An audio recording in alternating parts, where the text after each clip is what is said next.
제4장.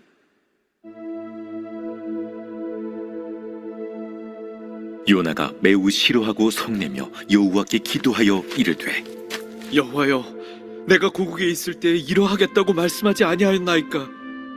그러므로 내가 빨리 다시스로 도망하였사오니 주께서는 은혜로우시며 자비로우시며 노하기를 더디하시며 인애가 크시사 뜻을 돌이켜 재앙을 내리지 아니하시는 하나님이신 줄을 내가 알았음이니이다.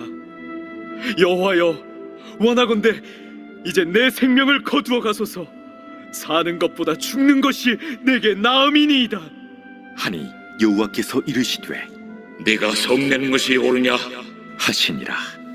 요나가 성읍에서 나가서 그 성읍 동쪽에 앉아 거기서 자기를 위하여 초막을 짓고 그 성읍에 무슨 일이 일어나는가를 보려고 그 그늘 아래에 앉았더라. 하나님 여호와께서 박농쿨을 예비하사 요나를 가리게 하셨으니 이는 그의 머리를 위하여 그늘이 지게 하며 그의 괴로움을 면하게 하려 하심이었더라. 요나가 박농쿨로 말미암아 크게 기뻐하였더니 하나님이 벌레를 예비하사 이튿날 새벽에 그 박농쿨을 갉아먹게 하심에 시드니라. 해가 뜰 때에 하나님이 뜨거운 동풍을 예비하셨고 해는 요나의 머리에 쪼임에 요나가 혼미하여 스스로 죽기를 구하여 이르되, 사는 것보다 죽는 것이 내게 나으니이다. 하니라. 하나님이 요나에게 이르시되, 네가 이 박농쿨로 말미암아 성내는 것이 어찌 옳으냐? 내가 성내어 죽기까지 할지라도 옳으니이다. 네가 수고도 아니하였고 재배도 아니하였고 하룻밤에 났다가 하룻밤에 말라버린 이 박농쿨을 아꼈거든. 하물며 이 큰 성읍 니느웨에는 좌우를 분별하지 못하는 자가 12만여 명이요 가축도 많이 있나니 내가 어찌 아끼지 아니하겠느냐? 하시니라. 네, 구약 성경에서 선교에 대한 말씀을 찾으라고 한다면 우리는 쉽게 찾을 수 있습니다. 요나서입니다. 요나서를 통해서 하나님께서 선교하라는 이런 말씀이라는 것을 우리는 잘 알 수 있죠. 하나님께서는 요나 선지자를 니느웨 성읍에 파송하셨습니다. 하나님의 말씀을 전하라고 했습니다. 니느웨 성 사람들은 이방인들입니다. 아수르 사람들인 것이죠.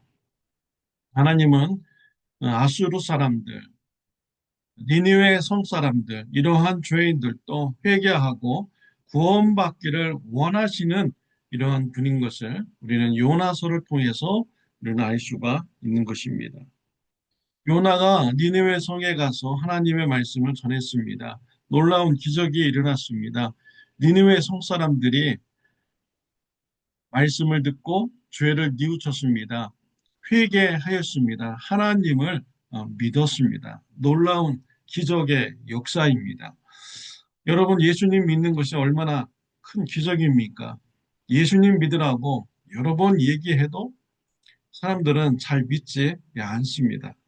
그런데 니느웨 성 사람들, 요나가 성의 없이 하나님의 말씀을 전했는데도 불구하고 니느웨 성 사람들 전체가 다 회개하였고 하나님을 믿게 된 것입니다. 정말 놀라운 기적의 역사인 것이죠. 이 모습을 요나가 보았습니다. 요나가 매우 성내게 됩니다. 2절에 보면 여호와께 기도하여 이르되, 여호와여, 내가 고국에 있을 때 이러하겠다고 말씀하지 아니하였나이까? 그러므로 내가 빨리 다시스로 도망하였사오니 주께서는 은혜로우시며 자비로우시며 노하기를 더디하시며 인애가 크시사 뜻을 돌이켜 재앙을 내리지 아니하시는 하나님이신 줄을 내가 알았음이니이다. 요나는 하나님 앞에서 화를 냅니다. 분노합니다. 하나님의 성품을 말합니다. 은혜로우시고 자비로우시고 노하기를 더디하시고 인애가 크시고 재앙을 돌이켜 내리지 아니하시는 하나님이라고 말합니다. 하나님을 찬양하는 것입니까? 아니죠. 요나가 화가 나서 하나님의 성품을 말하는 것입니다. 이방인들을 구원하는 이런 하나님을 보고 요나는 화를 낸 것입니다. 요나는 이스라엘만 구원받기를 원했습니다. 또 자신의 민족을 괴롭히는 이러한 아수르 사람들은 하나님의 심판을 받아서 멸망받기를 원했던 것이죠. 그런데 하나님께서는 이스라엘 백성들을 괴롭히는 이러한 자까지도 구원하기를 원하셨던 것입니다. 이방인까지도 구원하기를 원하셨던 것이죠. 요나는 이러한 모습에 화가 난 것입니다. 하나님께서 요나에게 말씀하십니다. 네가 성내는 것이 옳으냐? 네가 성내는 것이 옳으냐? 라고 하나님께서는 요나서 4장 4절에 물으셨습니다. 옳으냐? 라는 말이 요나서에 보면 3번 반복이 됩니다. 요나서 4장 9절에도 네가 이 박농쿨로 말미암아 성내는 것이 어찌 옳으냐? 라고 물으셨습니다. 또 요나서 4장 9절 하반절을 보면 내가 성내어 죽기까지 할지라도 옳으니이다. 라면서 여기서도 옳다라는 이런 단어가 나와 있습니다.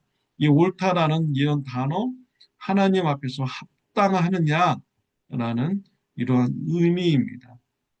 요나가 하나님 앞에서 니느웨 성사람들이 구원받았다고 해서 화내는 것이 합당한가 하나님께서 물으신 것입니다.